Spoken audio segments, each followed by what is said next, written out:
for coming along to this ESA Young Economists event, panel discussion on economic security. Yeah, there we go. So we just want to do a quick acknowledgement of the country. So acknowledge the space of the meeting on today is the traditional lands of the Turrbal and Yagara people, and we would like to pay respects to elders past and present. And without much further ado, we might jump straight into it. So I'll give a brief introduction for our panellists, and then we'll get straight into the questions. So I might start with Helen Mitchell, who's joining us online. So Helen is an economist and former diplomat. She's worked at Federal Treasury and currently leads on providing strategic economic security advice to the Prime Minister and the rest of the government. She's recently completed a PhD on modern economic statecraft as a Sir Roland Wilson Scholar at the Australian National University. And last year she was the inaugural Economic Security Fellow at the United States Studies Centre at the University of Sydney. And in her undergraduate studies, Helen trained in economics with first-class honours and arts at the University of Melbourne. She's recently trained in executive leadership at the Harvard Business School and speaks Japanese, Portuguese and Spanish. Thank you very much, Helen, for joining us this evening. So Professor Alex Robson is Deputy Chair of the Productivity Commission with extensive experience in economics and public policy. He serves as Australia's ambassador to the OECD, Chief Economist to Prime Minister Malcolm Turnbull, and has held a number of positions across academia and the private sector. In his current role at the Productivity Commission, Alex leads the productivity stream and co-leads the trade industry stream. And then Scott Russell is Insights Manager at Trade and Investment Queensland. As Insights Manager at TIQ, the state-dedicated global business agency, Scott leads the development of strategic insights to support Queensland exporters and investees. Much of Scott's career has taken place in the intersection between Queensland and the rest of the world through stints at Tourism and Events Queensland, Virgin Australia, and consulting to some of Australia's largest organisations at Accenture. He holds a Master's in International Business and a Bachelor of Arts in International Relations from UQ. And then finally, we have Dennis Molloy, who is Deputy Under Treasurer of Economics and Fiscal from Queensland Treasury, and my boss, who has very graciously joined me this evening. So Dennis commenced as Deputy Under Treasurer of Economics and Fiscal Group in 2021. He's been closely involved in all Queensland state budgets since 2010. He's also worked as the Executive Director for Economic Policy in the Department of Premier and Cabinet, and took a particular interest in policies that would facilitate the growth of Queensland's economy. Dennis started his career as an economist with the Commonwealth Treasury and enjoyed over a decade engaged in economic forecasting, competition policy, Commonwealth state financial relations, and advising the Commonwealth Treasurer on the health, education, social security, and defence portfolios. Thank you, Dennis. Thank you. Alrighty, let's jump straight in. So I'll put this question to the whole panel, but we might start off with Helen. What do we mean when we talk about economic security? How do we understand it in Australia, and also how do other countries approach this complex topic area? Sure. Can I check first of all you can hear me well? Excellent. Thank you for the people that did the thumbs up. Very helpful. I can't see the other panellists, so I hope you'll just jump in if there's bits you want to talk about as I'm speaking. So I guess the point I wanted to make first of all was actually a point from my research rather than from my role in the bureaucracy in Canberra. So I've been looking at economic security and statecraft issues writ large, thinking about how they work and what their effects are in the 21st century. But to do that, especially in a PhD, you actually go back much further than that.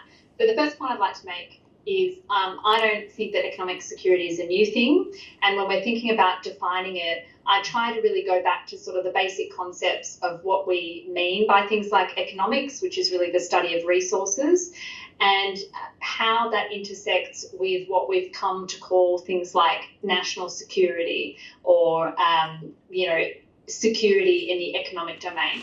So it's to say the PhD, for example, starts all the way back in ancient Greece and talks about things like the start of the Peloponnesian War, which arguably some historians think was actually started due to a trade embargo that sort of sparked a broader, what was a simmering conflict. And I make that point to say we talk a lot about it at the moment, And I think there are good reasons why at this moment in time that term has surfaced.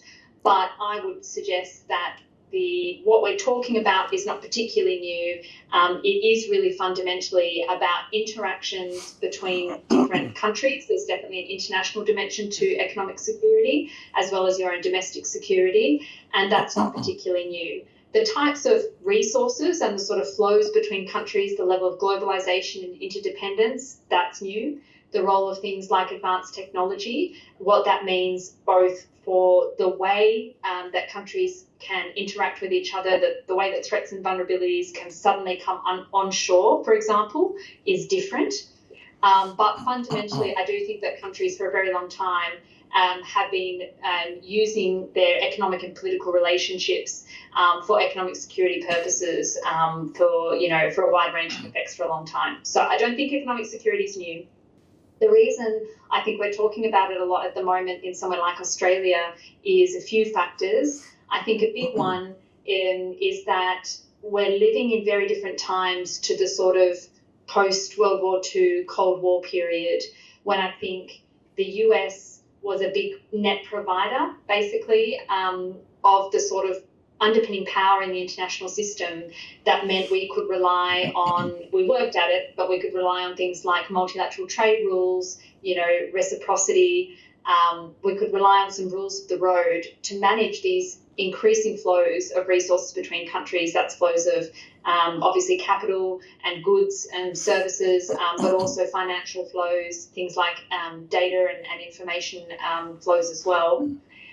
That system, for a variety of reasons, some of it to do with things like the rise of China and the interaction of that with the US, but also things like, knock-on after effects of global financial and then Asian financial, the other way around, crises. For a range of reasons, we have seen some levels of global interdependence drop in recent years. And things like the World Trade Organization, I wouldn't need to tell a room of economists that there are serious problems there. And while it may remain the best sort of first optimal solution for managing things like the trade flows that are part of a country's economic security, that's not the only forum that we can rely on now. We've seen how the big powers, the US and China, both in different ways, have just worked around the system.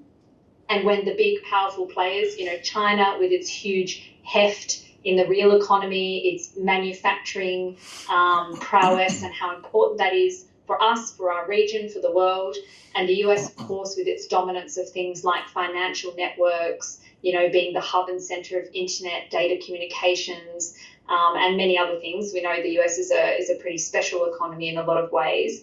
When those two aren't following the rules of the road, of course, it makes it hard for such a sort of reciprocal system to hold up. Having said that, I mean, those institutions remain very important and still govern a lot of sort of resource flows between countries that help manage our economic security. But I think the reason that we're talking a lot more about that term is that the way we used to manage economic security issues, we almost didn't have to bring the security part into it. That was sort of taken for granted. By the way, we've always spoken in Australia about things like energy security. There have always been questions around things like the fuel reserves that we have and whether we can rely on getting enough fuel in any sort of crisis, not just geopolitical. But I would say that I think it's that increasing contestation and competition in the international system that has us thinking more about what we now call sort of the nexus of economics and security issues. And of course, in the Australian example, we can't ignore that something that also really brought this to the forefront of our minds was our experience of trade bans on our products from China, which led us to think, first of all, they were very painful for the groups involved, and then, of course, also led us to think, right, what else could this mean in the future? So I sit really at the intersection of that at the moment in government, and I certainly did in my research, of thinking about how these economic policies basically and tools can have also really important geopolitical drivers and effects. So China's trade bans on Australia, for example, have these lingering sort of deterrent effects, possibly on what we might decide to do in the future with respect to China, and certainly as a signalling device to other countries as well. Be careful what you do, because this is what can happen. So very long-winded. If anyone's interested, I've got a think tank report where I do bother to try and define economic security, and I do define it in terms of really, policymakers' decisions about balancing the economic efficiency concerns and the national security concerns of these international flows of resources. That's how I conceptualise it. But to be candid, I think I'm back in government now, and I don't feel particularly wedded to academic definitions, because the truth is that it's the kind of issue that you know it when you see it. There's lots of those issues facing Australia at the moment, things like our green energy transition and all the prosperity and security dividends that will pay us. But at the same time, China is a dominant player and very sophisticated in clean energy supply chains of all kinds of clean energy tech, as we know. So, how do we sort of balance wanting to go hard on an energy transition, which under current government, that's the plan, with also increasing dependencies on China, which has form for banning our products before for geopolitical reasons. And also in some clean energy supply chains, there are concerns about things like vectors for things like sabotage and sort of more pointed threats. So that's just to take one example. There are many. I don't think that policymakers at the moment are particularly working with a definition of economic security, but I think they're very aware that things that happen in the economic realm and the security realm might in the past have been sort of dealt a bit separately. I wouldn't go so far as to say silos, but I would say 2 or 3 decades ago, sort of when the focus was on just more trade liberalisation, more globalisation, when we could sort of rely on US power undergirding a fairly sort of rules of the road based system that worked in our favour. Frankly, it didn't work for all other countries, but it worked in our favour. Then what I observed or understand is that in government you could sort of separate out, parts of the government bureaucracy machine that really were thinking about macroeconomic policy settings, that were thinking about trade policy negotiations, that were thinking about sort of maximising prosperity. And that could sit quite happily to the side of, not particularly enmeshed with, the parts of governments that would think about national security concerns, traditional ones, newer ones like terrorism, that was sort of off to the side. Whereas what I would say is different now is those parts of government, I see it every day, are talking to each other more and more, trying to understand each other more and more, because there are sort of trade-offs to be made across domains now that we're in this more competitive, contested system. And I think part of your question as well, just to quickly finish off on that, was about sort of how it's approached in Australia. And I'd say on that it's evolving, but I would say that compared to a couple of years ago, the approach from the Australian government is much more joined up. So you'll have parts of government that traditionally didn't have much to do with each other, say, a security department like, the Australian Intelligence Organisation, ASIO, speaking regularly with the Treasury, for example, thinking about vulnerabilities through flows of foreign investment. That's an example. I would say sort of 10, 15 years ago, there would have been a little bit of that, but the tempo, the pace at which those conversations and that joining up of policy making is happening has sped up considerably in response to what's happening in the rest of the world. So conscious I can't see the other panellists and I want to give them time and not take up all their airtime, but if you want me to come back on any of those points, I'm happy to. Thank you very much, Helen. Very comprehensive answer for us. Before I go to the rest of the panellists, I forgot to mention initially that there's a Slido code on the top of the slide there.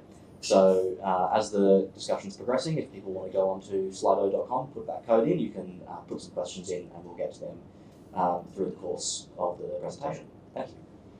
All right, would anyone else like to jump in? Yeah, I might come in. And thanks for inviting me to the panel. I think Helen's answer illustrates a point which is a bit of a concern, is that economic security can mean everything.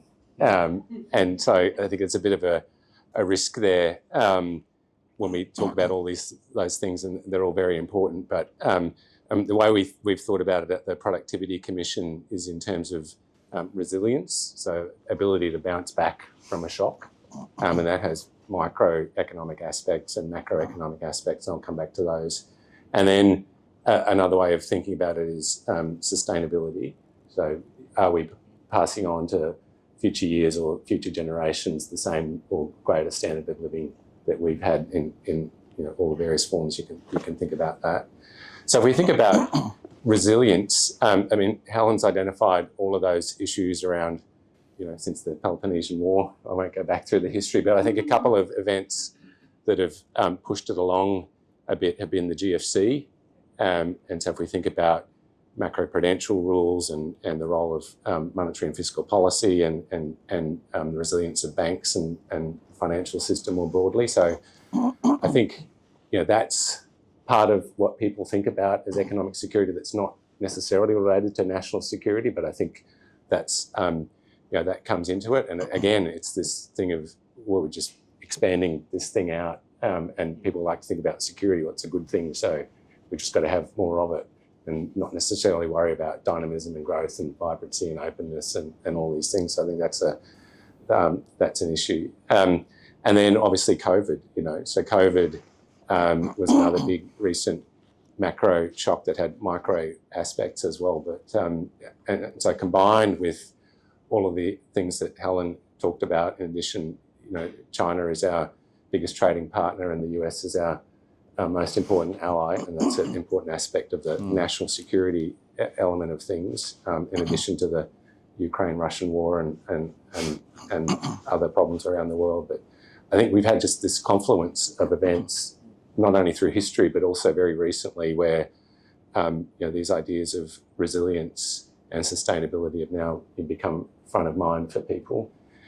So if we think about policy implications of that, one thing that people and the government is focused on is the idea of vulnerable supply chains.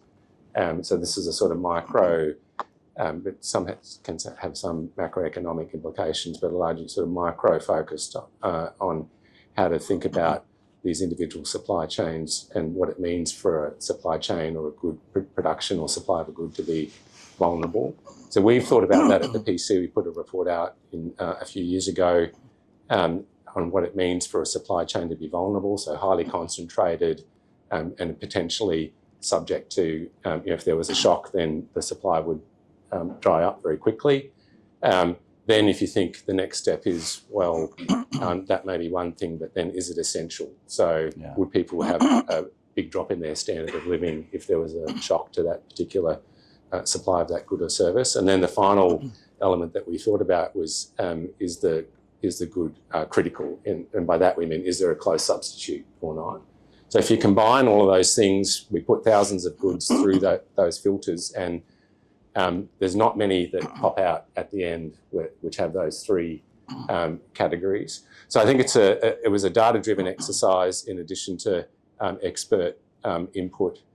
And I think it's a useful way to think about that aspect of economic security, the resilience and vibrancy of and vulnerability of supply chains. And it's one of the key aspects of the government's Future Made in Australia legislation, and that's been focused on a lot. But I think it's a useful way of, we can think sort of big picture, but then start to think about what does it actually mean in policy terms in specific sense, and that's often helpful. Because if you talk to national security experts, and they have a very important role, but often economic security is just everything, and so for an economist, you sort of think, well, that's not so helpful. What do the trade-offs look like? What exactly are you talking about? And then we start to focus the discussion a bit.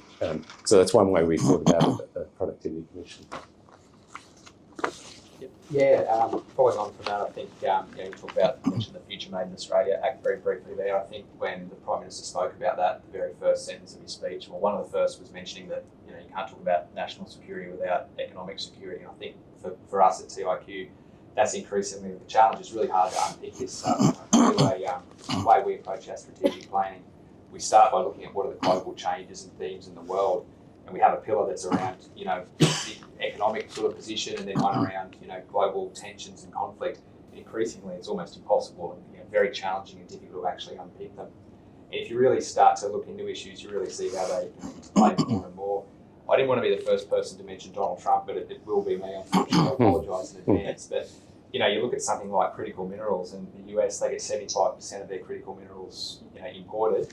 You look at the countries that the president's talking about, Ukraine, Greenland, Canada. Well, what do they have? Critical minerals. So you start to see where these sort of links, flow across. I think the challenge for us at TIQ, so as the state's global business agency, we help companies export overseas and also attract investment. And that means from the top end of town right through to, it could be an avocado farmer on their sort of first export. The challenge for us is really to sort of unpick what does that mean for them and what are the specific opportunities and risks and what does it mean for their business. And which a big part of it is that ability to pivot and be agile and move to the next option. Yeah, I'm probably naturally more inclined to sort of the Alex Productivity Commission view of the world, just in terms of that flexibility and being flexibility and resilience in your economy, and really playing to those things that are going to make you competitive and the economy more flexible at the end of the day. Particularly in a security context, recognising that those people that are left behind, even though our, I suppose, neoliberal, fairly open economy has provided tremendous benefits if we look at it over the last decades, there are people who get left behind, and to the extent we don't think about how to bring those people along, that is a security risk to us, but it's also a risk ultimately to our economic prosperity, because that's what feeds into the protectionist sentiment. That's what we've observed in other countries such as the US. So we have to be very mindful of that. So it's a very multifaceted issue. I think in terms of openness in the economy, we obviously have to be, there are those particular sectors where we have to be very mindful of those that have a clear defence link. Those type of things, I think, is a different test, and Alex is, through the Productivity Commission, would have drilled into that in a lot of detail. That is a different test, but we do have to be mindful as to what openness has done for the Australian economy over time. And we also need to be mindful of some of the lessons of history, and Helen will be is obviously going to be a lot more expert in this than I am. But there are a couple that even through my readings that are worth keeping in mind, where if we go back over the last millennia, where is it where we've had leading societies that have then made a decision that has put them backwards and back foot, and often that's been about cutting themselves off. It's been about essentially taking a very protectionist stance. Two examples of that. So if we have a look at the Islamic world in the 1400s, they were absolute leaders in terms of science and medicine. But then when the printing press came along, they basically imposed a restriction on the use of the printing press. Calligraphy was the way that books were being translated. That obviously made it a lot harder to diffuse innovation, really bring your population along in terms of education. It set the Muslim world back, and Europe and the West, was, after a period of being in the doldrums, was able to go forward because that innovation was really, really powerful. And even if we look at the Chinese example, so I think if we go back into it's probably around the 1400s, 1500s again, China had an incredible fleet of trading vessels, incredible level of exploration. At the same time as Columbus was sailing a 20-metre boat to discover the US, China had vessels that were 120 metres long. They were regularly going to Africa. They were regularly trading. But the dynasty decided, for whatever reason, that openness, that trade, they saw that as a risk. Certain people in that society saw that as a risk, and they destroyed their fleet. They destroyed all the information about where they'd explored for a couple of hundred years. China retreated back onto itself. So we have to be very careful about cutting ourselves off and how we get that balance right. It's a really important issue, incredibly complex issue, and it's not just I'm not saying just let the market roll, but we do really have to think about those instances where what's the opportunity cost of certain decisions. No, I can't do one, but am I allowed to just jump in quickly to add to that? Of course. Okay, thanks. Yeah, look, I think those were all great interventions that I heard, and it reminded me of something I should mention, which is I think a big part of this too is actually translation. So I find in government, in talking with business, certainly in research, something that we probably do need to do more of is translating a bit of, for example, we as a group of economists or, curious, interested in economics people understand to be the basis of national power and national security, which is that Professor Robson's pointed out competitiveness, dynamism. For example, the US has been, was the great power for so many decades. Because it had this great innovation ecosystem and really did let efficiency kind of rule in many sectors for quite some time, and certainly the openness was a big part of that. But translating that sometimes to people who are focused on things like national security threats can be challenging. However, there is a common language. There are ways to express these. Some people say things like two sides of the same coin, security and prosperity. But I really see it as being that sort of the platform for security is that basis of dynamism and growth and sustainable growth is definitely a key there. And something I just wanted to mention too was that something I've pushed for a long time in government, and it's a perfect example from the PC there, is we need a nuanced and really sort of sector, sometimes even good or particular issue-focused approach. When people talk about things like, how do you sort of balance national security risks against economic resilience concerns, that's going to look very different, for example, when considering something like the vulnerability of your financial payment system compared to, for example, how do we balance those concerns in an area like, critical minerals or something else. We know those are vastly different sectors, but there can be a temptation to use these quite blunt tools. I focused on them a lot in my research, so I called them sort of economic statecraft tools. But the point is, tools in the economic domain that basically affect incentives in the market. So whether that's something like a foreign investment screening tool or a sanction or a tariff, to take the current example, or if I'm going to be provocative, I'm also very into the carrot side of things, or migration policy settings to bring in flows of labour. The approach to all these things, they have very different macro effects, as we know. They have different geopolitical effects, and nuance is required, like the PC style thinking about supply chains, and a really sensible approach to pointing out, it's useless to say everything's sort of a sensitive sector or a critical technology. I mean, first of all, by definition, that can't be true.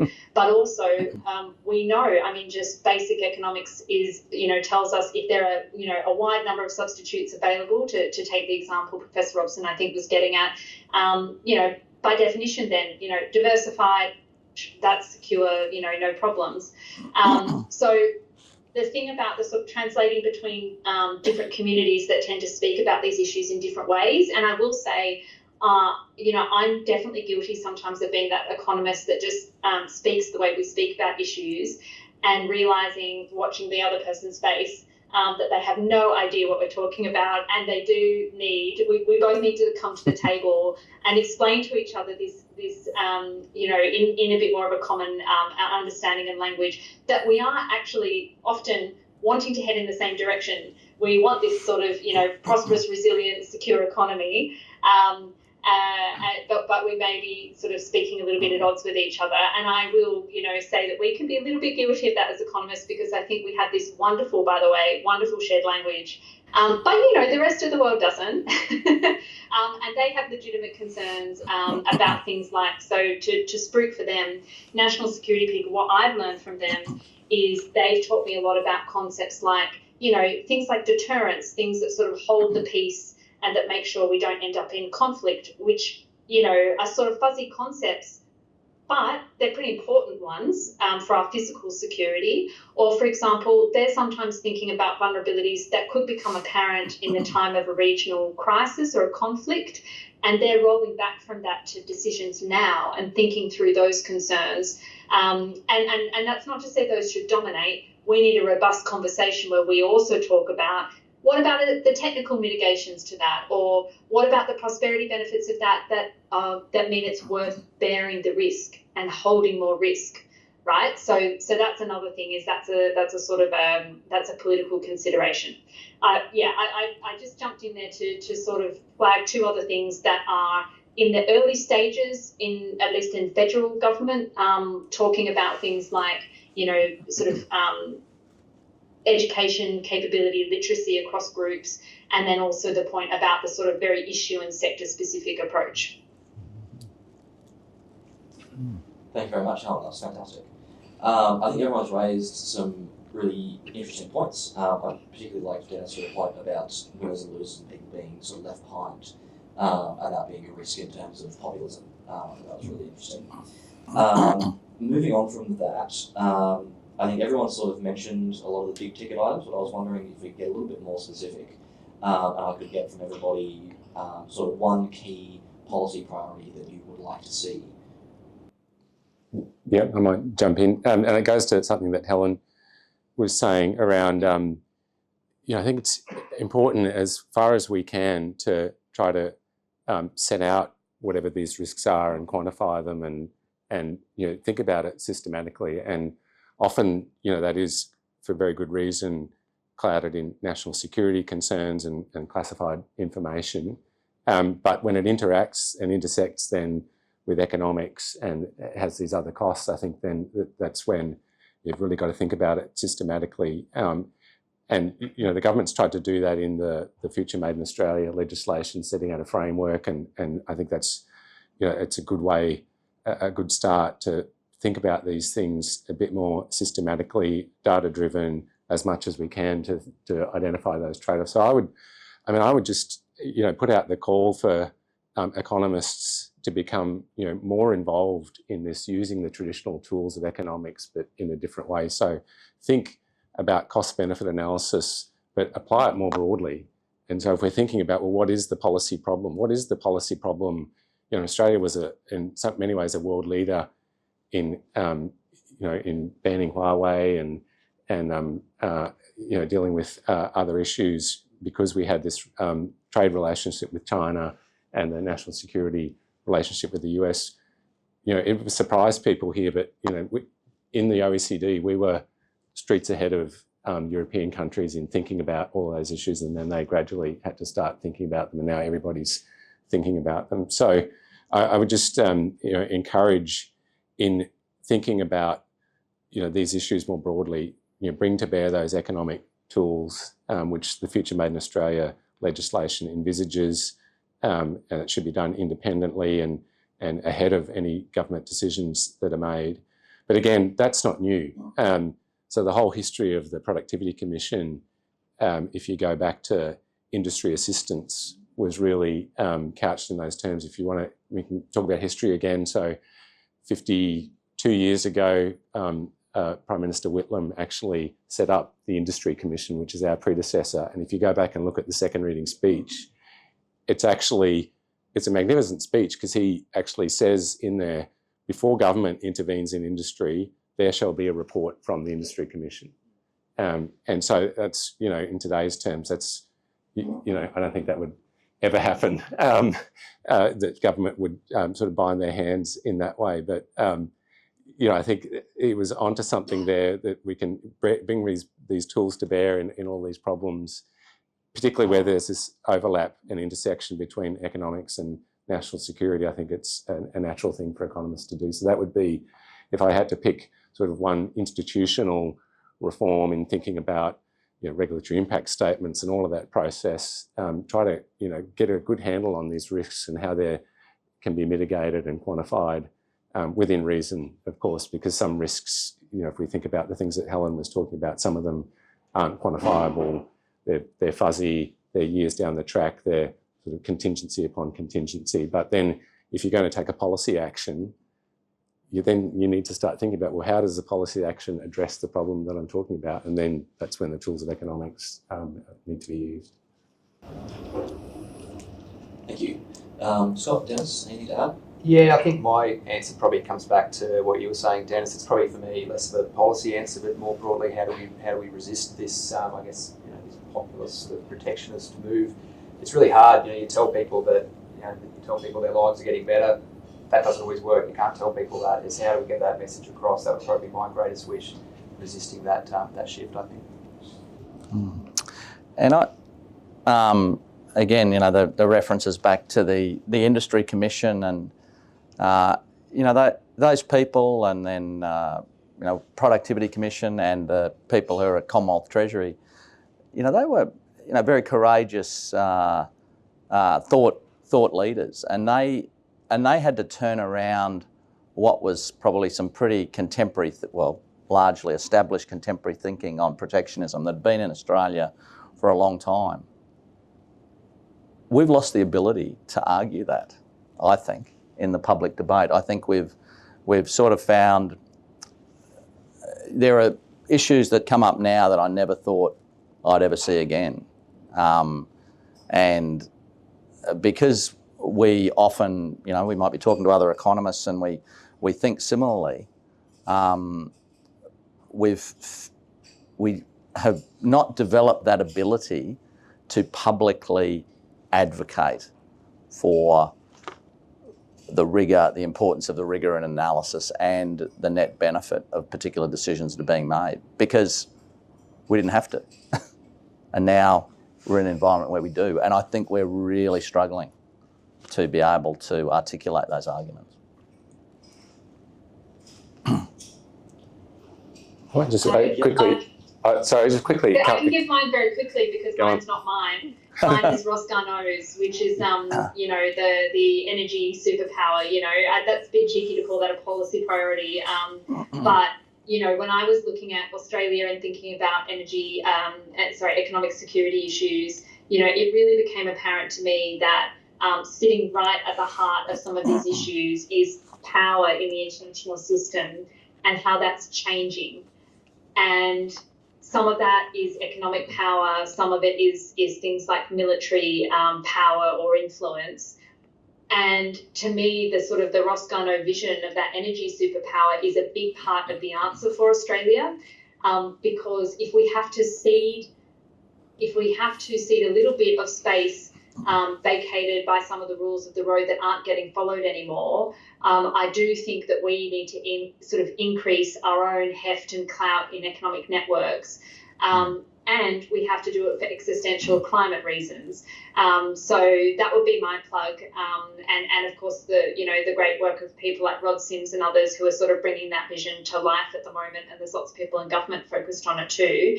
But to me, that's a huge policy priority, and it involves sticky questions and trade-offs, as I alluded to earlier, thinking about how much green tech we need from China, for example. But to be frank, we have mentioned Trump. It has been brought up in the conversation. But to be frank, we also need it as part of the clout in the international system to also be able to, have that good, frank relationship with a close ally as well on the security side. So that's my plug. I was just going to add to Dennis's point around the protectionist sentiment. I think part of the issue in Australia and elsewhere is people are naturally worried about national security and economic security, and then the debate sort of polarises between it's sort of trade or self-sufficiency, and those aren't the only two options. So if you're thinking about economic disruption that you might be worried about in the future, you could stockpile and you could import from somewhere in the rest of the world, and you could stockpile and make provision for adversity in the future. And so that's a form of trade, and it addresses the concern that you're worried about, and that comes at a cost, and you can think about the cost of that. Or the other one is, I think Janet Yellen coined the term friendshoring, or trade with allies. So if you're worried about, the provision of certain goods that might be cut off from, a particularly concentrated area, you could get together with your allies and say, well, we'll make this and you make that, and then we'll put it together and sort of in a club good approach. And there are other approaches as well. So I guess, I think the difficulty for economists and the natural reaction is when we hear this stuff, you go to Dennis's, and it's a big concern is, it's just protectionism and we're shutting ourselves off from the rest of the world. I think the reaction, should be, well, think about the menu of policy options here, and it's not necessarily just for Iceland to grow its own oranges, which is something that you probably, although I don't know, maybe they do grow their own oranges. I always use that example. I've never gone and checked, but that kind of flavour of, well, why would you impose these costs when there might be other ways of dealing with the thing that you're worried about? And there are these legitimate concerns, but again, it comes back to the economist way of thinking is, well, there's always different ways you can address a problem, and some of them have greater net benefits than others, and so I think that's important to think about. Find a middle ground of those policy options that addresses concerns while also providing appropriate sort of costs and benefits. Yeah. I'd like to come back to Helen's point about clout. We might do that a little bit later. I'm hoping we could maybe drill down a level further from what Alex was just saying. I might put this to Scott. So we've obviously got quite a complicated environment at the moment, trade environment, and as you've rightly mentioned, Trump has thrown a bit of a spanner in the works as well. So from your perspective at TIQ, what challenges are Australian and Queensland businesses facing, and how they're trying to adapt to those? Yeah, I might follow on from that point. So really, the timing of this session couldn't have been better. We literally had our executive planning session this morning, and geopolitics obviously ran quite through that. So, to take that particular example, talk about Trump and the challenges, and there's a number of things there, right? The first thing is that not just Trump, but more broadly the pace of things and how quickly they're moving. So I was talking to our San Francisco office the other day, and I was saying when they do their briefs, previously you'd say, as of February 4 or whatever, they've now got to the point of putting timestamps. These things literally change by the hour. And a practical example of that, not just US but elsewhere, we do these strategic assessments to inform our exec leadership team. And the number of times I think I've finished one that's up to date with the latest developments, and then hang on a second, you've got to rewrite half of it, just the sheer pace. And then when you translate that through, so like I said before, the avocado farmer who might be preparing to export for the first time, that's a really big thing. They don't have the insight capabilities or the time to spend to focus in on this stuff. So that's a key challenge, for us to inform them. The other thing too, I think, a lot of this stuff as well, the impacts aren't always what they seem at first. And I keep talking about the Trump example purely because it's what I've been working on the last few days, right? So we had this strategic assessment about all this talk about steel and aluminium tariffs. We're getting all these media inquiries. What does this mean for Queensland? The Minister's office, they all want to know, what does this mean? So we started sort of putting that together, and at first you go, well, we don't really send a huge amount of steel and aluminium to the US, so it probably doesn't really matter, that much to Queensland compared to other states. You start to go a bit deeper, and investment uncertainty, and demand for coal out of China if you have the reciprocal US-China tariffs. But the interesting thing is where we arrived at in terms of our key takeaway was so far removed from that original topic, and where we arrived at was we started looking into what is the impetus behind this latest round of tariffs and these big things happening in the world, and you start to obviously get to trade deficits and Trump.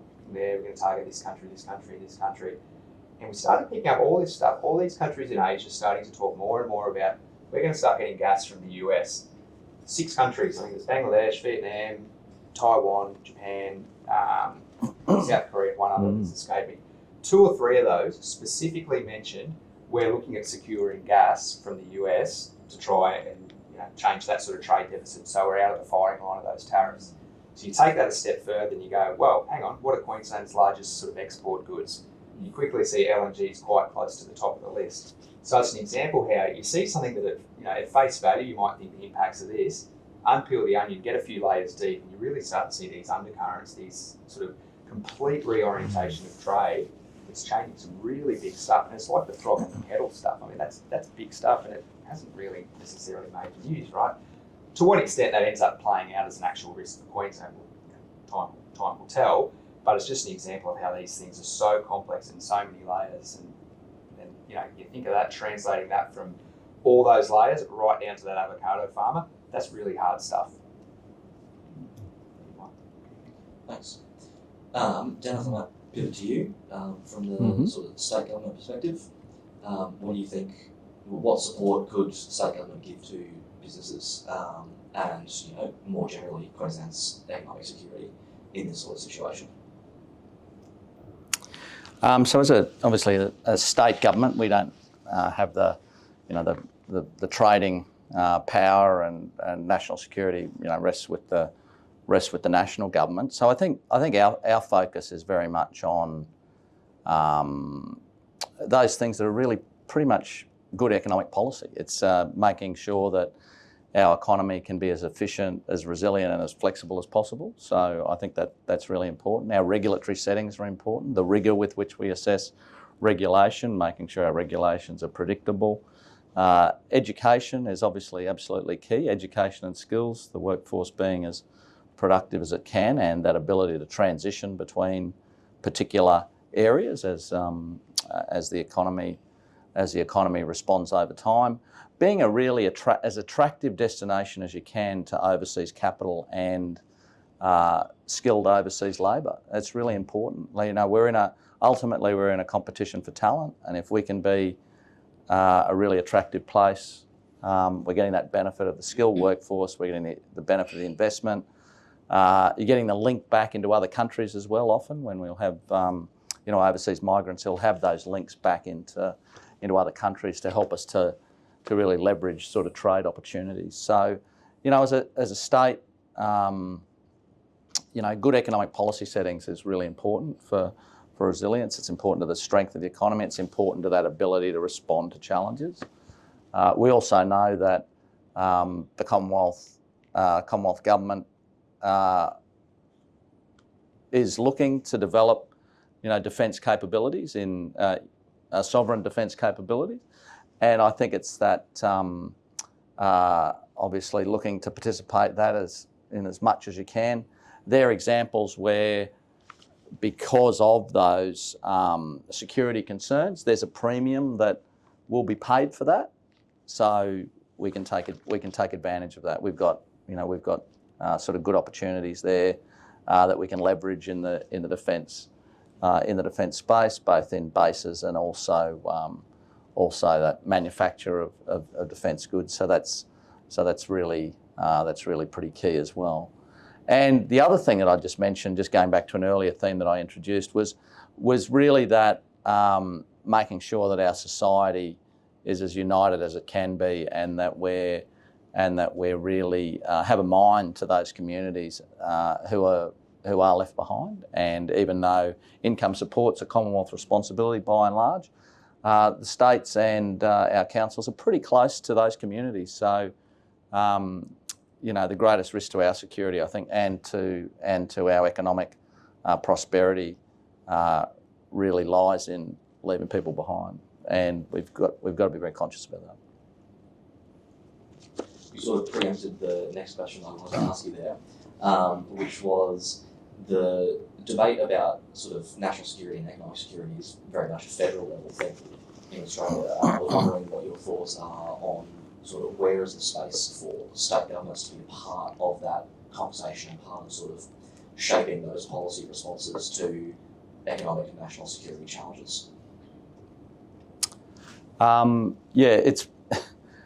think ultimately, these are primarily matters for sovereign governments. Now, states are consulted on security issues. We have critical infrastructure that obviously there are those arrangements with the Commonwealth whereby we're making sure that they're being protected and that those arrangements are in place. But they have to be led nationally. those types of things. That's the reality, and I think we need to be as supportive as we can be. But in terms of things like national security, fundamentally, that's a Australian government issue. And whilst we'll no doubt have views and we'll be consulted on things, at the end of the day, that's where the decisions need to be made.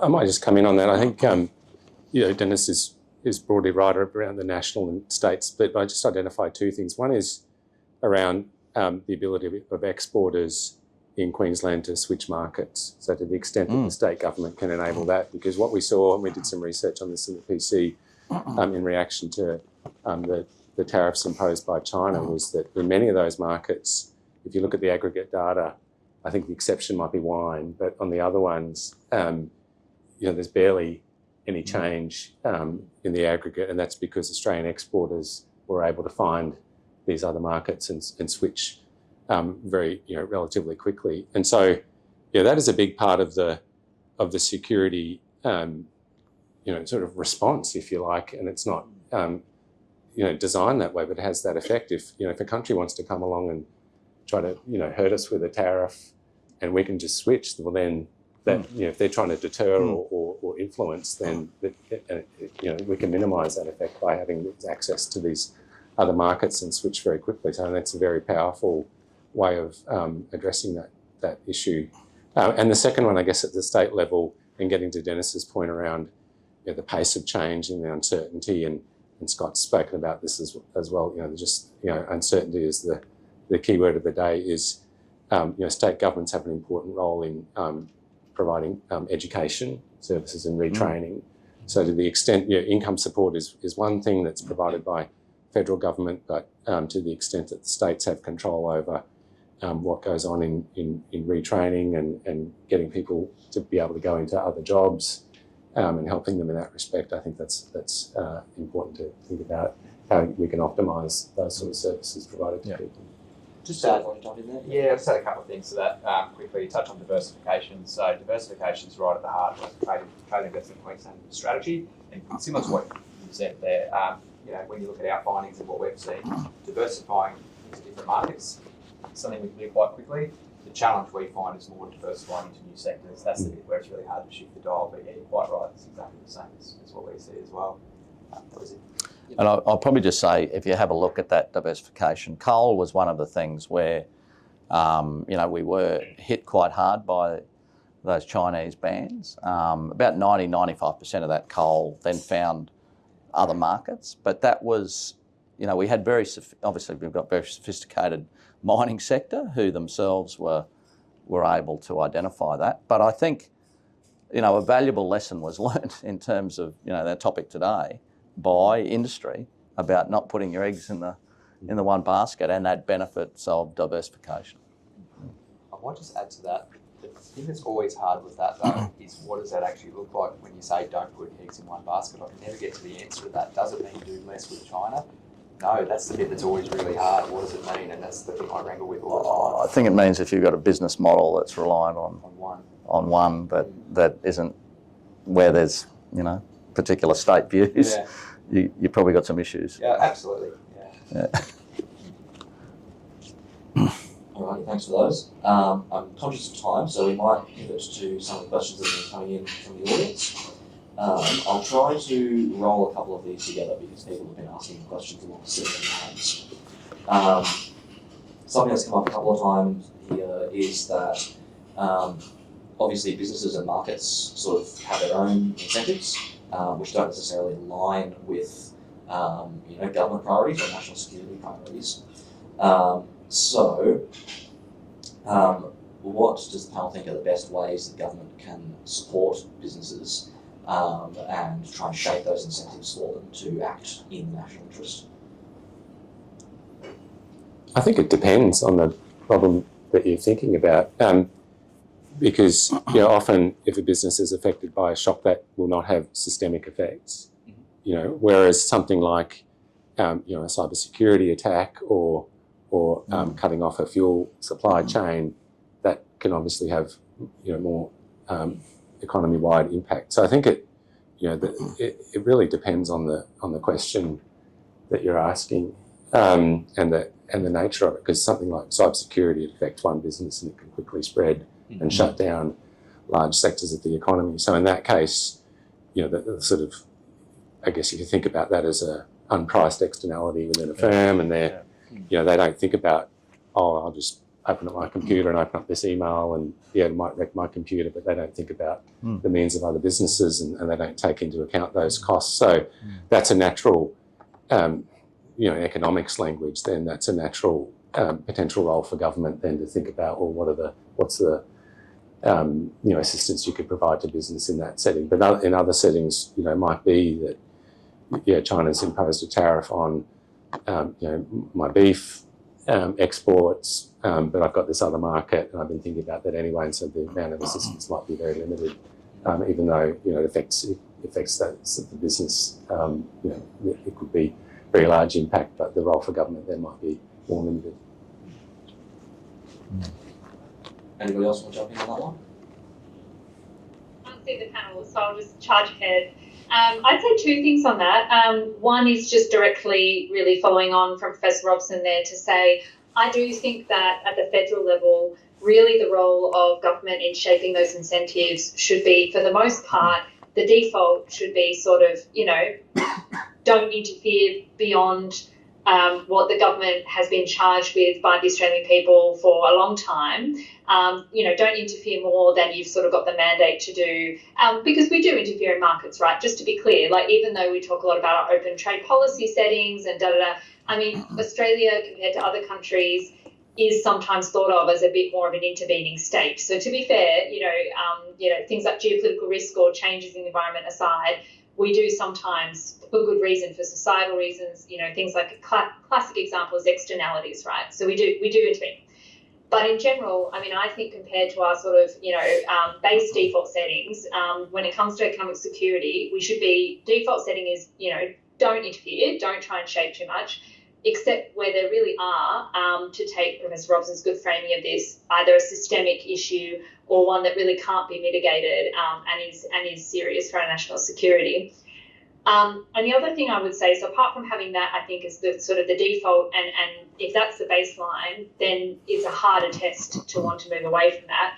And the other thing I would say is just across the board, a sort of a one-size-fits-all policy priority in this area, I think, is also just more engagement and more sharing of insights between government and business at the state and community level. That's very important for things like adjustment costs and retraining and skilling that have been brought up by Scott and Dennis and are really, really important for our national power and security. And part of it is actually drawing in insights from business who know what the conditions on the ground are like, because government and people who are trying to shape incentives and do regulation need to learn a lot from business as well. So that one, I think, is across the board, more engagement and sharing of insights. For example, a consulting firm like McKinsey has a very sophisticated approach to managing its geopolitical risks, which eggs to put in which baskets, how to calibrate that response, how to deal with their office in China versus their office in Delhi. They have a very thought out, nuanced response. Compare that to, your average, smallholder agricultural producer, for example, worlds apart, right? So that's where I do see a role for government is on the talking and engagement piece, so people kind of know, what could be coming.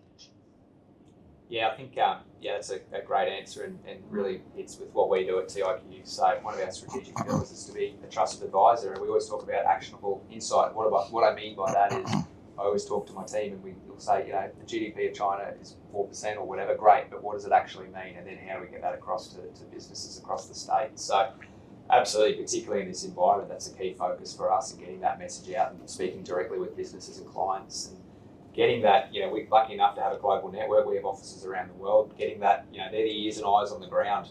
They're the ones hearing this stuff as it happens, and then getting that message back to those, smaller organisations and businesses that may not have the abilities themselves or the time to make sense of what's happening in the world. That's right. So if I could drill down on that a little bit more, one of the questions from the audience is, how easy is it, and I suppose what does it actually look like for those smaller businesses to do something like switching markets for their export products?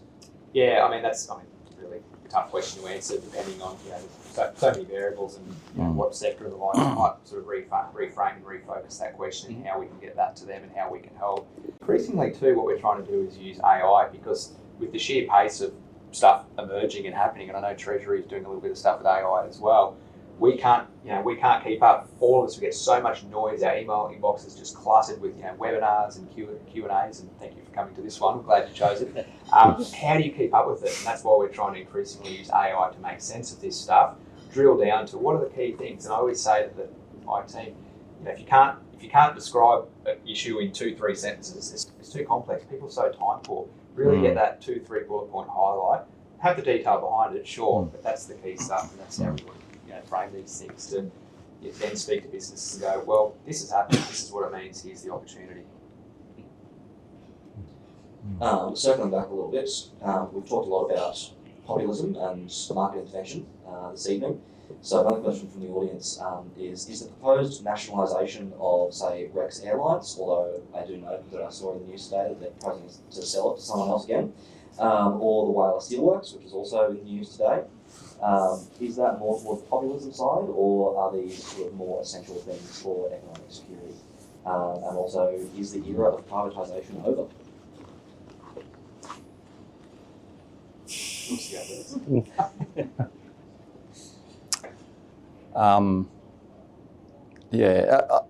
I think that the Rex ones is sort of interesting. Obviously, the Fed's that view that ultimately they'd look to sort of on sell. They don't want to move into that. It's at no doubt. Last resort.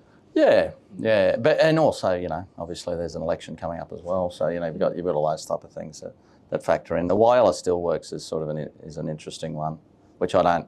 It's a huge. It's a very significant intervention, which I don't understand the details of between the South Australian government and the Commonwealth government. I don't necessarily see that there's a creeping.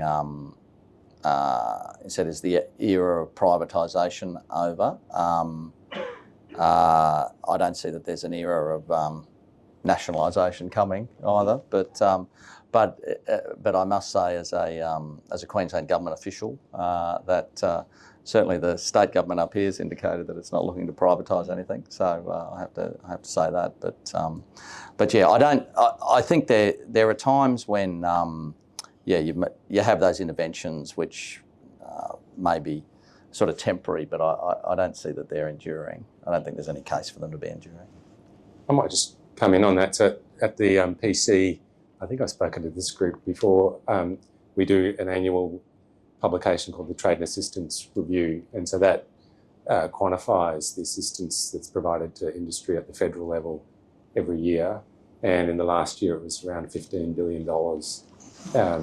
If you think about budgetary assistance, tax concessions, and then tariffs. And the trend that we've seen both in Australia and around the world over the last couple of decades has been is increasing use of non-tariff barriers. And so we can view some of these things through that lens, where they might have a sort of protectionist angle or maybe not.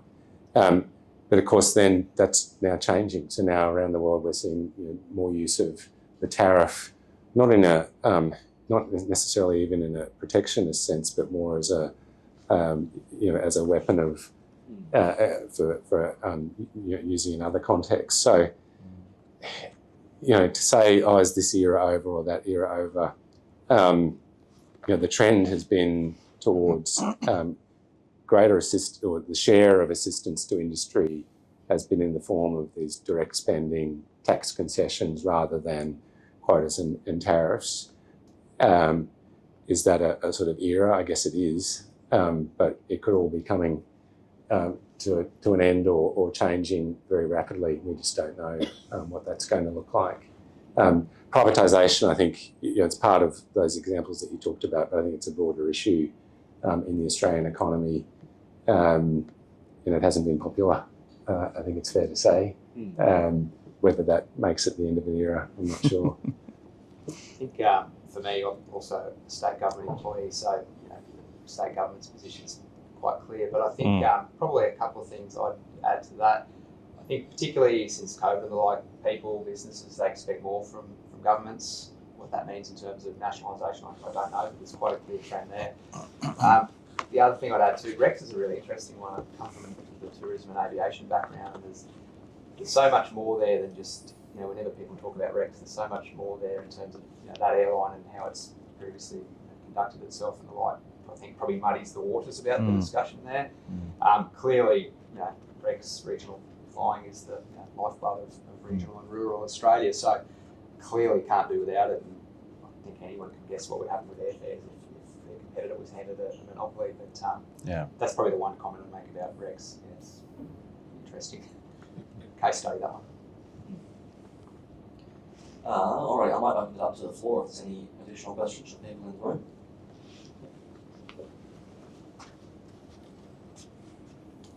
Asked you to explore the mechanics of all imports into the USA from China attracting a 60% tariff. What do you think what will actually happen as a result of it? Well, if there was a 60% tariff imposed, as per the previous comments. All imports. Yeah, there was the EIU did some analysis around that, and I can't recall the figure off the top of my head, but it was quite, some of the other panelists may have more to add, but it was quite a significant hit to GDP. It was something like 3 to 4% from memory. I'm sure others will have more to add on that. I've seen other figures. They tended to combine the impact of that with, the general tariff regime that's being talked about, along with the migration stance, and that had impacts on GDP of around 3%. Now, you then get there's a countervailing view that says that whilst you've got that negative effect, that some of the other deregulatory, the deregulation stance is going to be providing an economic benefit, and you've then got to sort of take into account the net of that. But if you isolate the trade policy and the migration stance, it's a very significant negative. Yeah, I mean, I think it.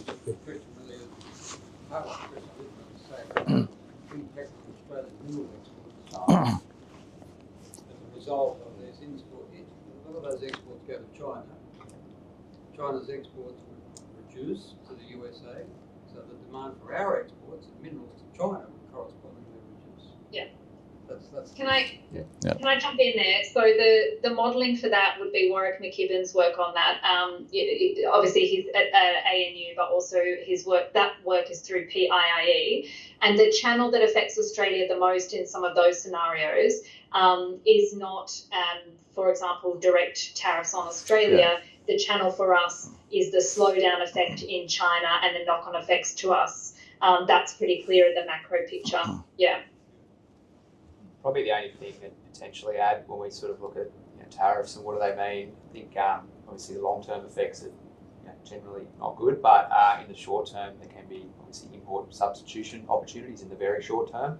So I think, again, I can't cite specific modelling, but just as a general comment, there can be that small uptick in some instances. But in that China example, definitely the slowdown is what we follow-on slowdown effect is what we see as the biggest risk too. I was just going to add on the mechanics. It's bad for both the US and China. So that's the sort of direct impact. We did some modelling in 2017, not of a 60% tariff, but a significant tariff of the US on China and Canada and Mexico and other countries. And in that case, with a more modest tariff, the direct impacts on Australia are more limited. The scenario that we were more worried about then is the retaliation and then the expansion of trade barriers then around the world. And in that scenario, if you think about something like a 15% global tariff, then that's a global recession. It affects just about every income decile in Australia negatively, and so that's bad. But it goes back to the point, I think the nexus between economic and national security we've been thinking about. I mean, the whole EU project was an effort to unify those countries and have them so tightly economically connected that the costs of conflict, which was horrible in the First and Second World War, would never happen again. And that was like Adenauer, and that was the whole project, was this economic integration to raise these costs of conflict. And so that's, you know, something we have to think about when we think about, you know, US and China. You know, it's, you know, there's direct impacts of trade, and people talk about dependency, but often there's positives to bilateral dependency. If that's a deterrence to greater conflict breaking out, then, you know, that can be beneficial. It has costs as well, but it can be beneficial. And that was the whole idea. You know, one of the big ideas of the European Union was to stop that happening again. I would definitely second that. I mean, I think that part of what happens in some of these, you know, it's sort of game theory, right? So some of these negotiations and people, one country coming out with sort of, you know, an opening ambit, but they're thinking as well about the retaliatory response, and they're thinking about what the sort of the ultimate conclusion and goal might be. And part of that is that you have to bring to the table, like in the case of the EU, you have to bring that heft and that clout, and that becomes important. So I think that's such a phenomenally well-made point, and that's actually, funnily enough, where the economists can, I think, have a useful conversation with national security types, because, you know, in my research, looking back at some foundational concepts, for example, of things like deterrence, so keeping things in a peaceful zone and trade ties that help bind through interdependence rather than aggravate and cause war. You know, it was the economist Thomas Schelling that was really foundational to a lot of that work, using pretty straightforward game theory concepts. So, I mean, I'm harking on now about my earlier point, but I do think that that particular example is a really good nitty-gritty economic security example of dealing with countries that aren't, when we're sort of sitting outside the rules of the road, you do then have to think a bit more in terms of power in an economic sense, political unity, and you do also have to think about sort of cross-domain bargaining power is what I'd say. So, you know, for example, the US at the moment, the policy interests are sometimes to do with tariffs, sometimes to do with reindustrialization, sometimes to do with migration and managing border flows, sometimes it's to do with concerns about, as we know, flows of drugs causing major problems at home for the US. And you know, the threat of a tariff is, I think, sometimes as much about that tariff and what the goals might be in an economic sense as it is about these other concerns. I might quickly go one last question from the audience before we wrap up.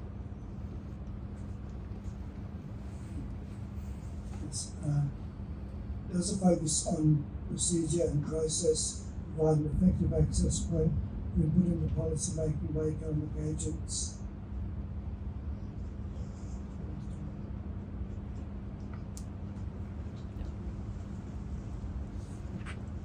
I didn't get a question, sorry, I'm not sure what the mic was doing.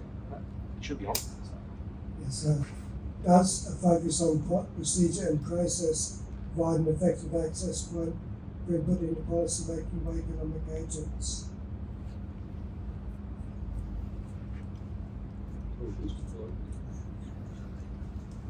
Can we all hear?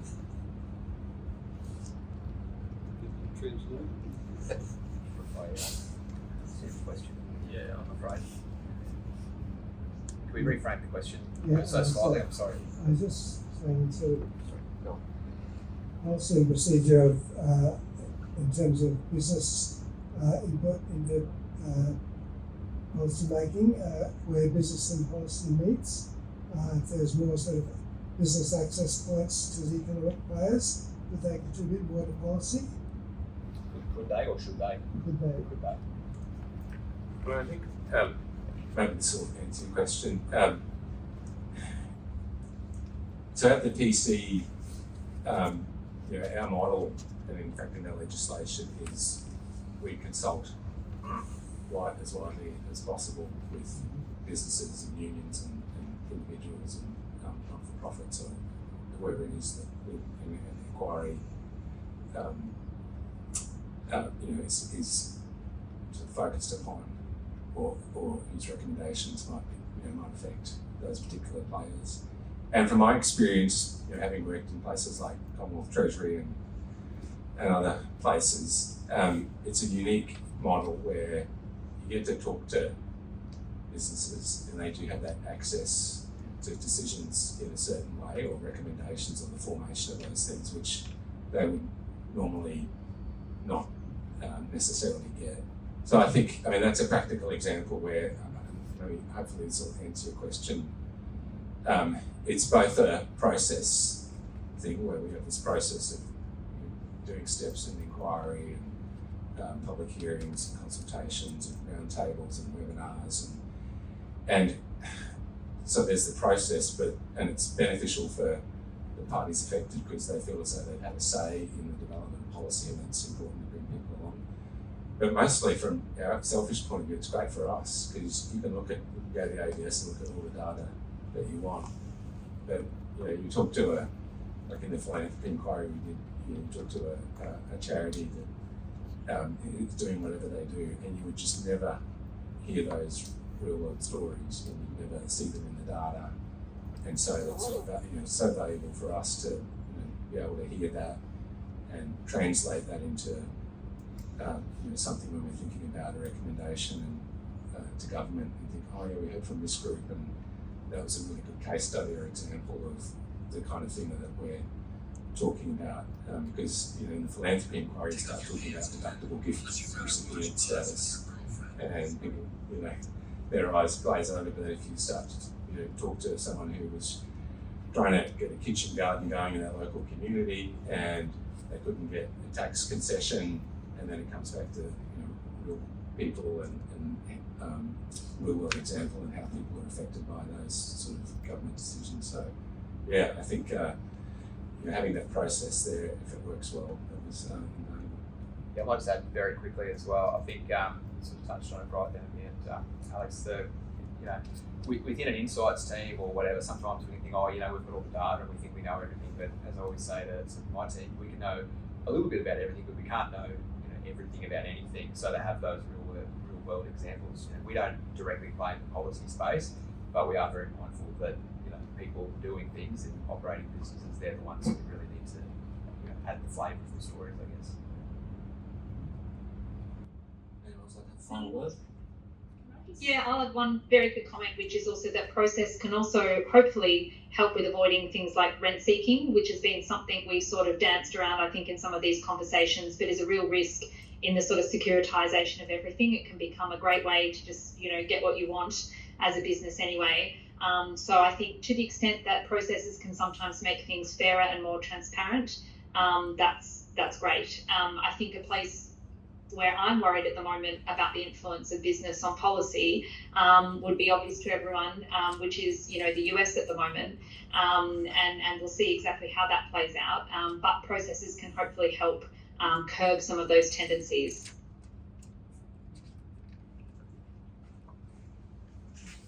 This might be the last one.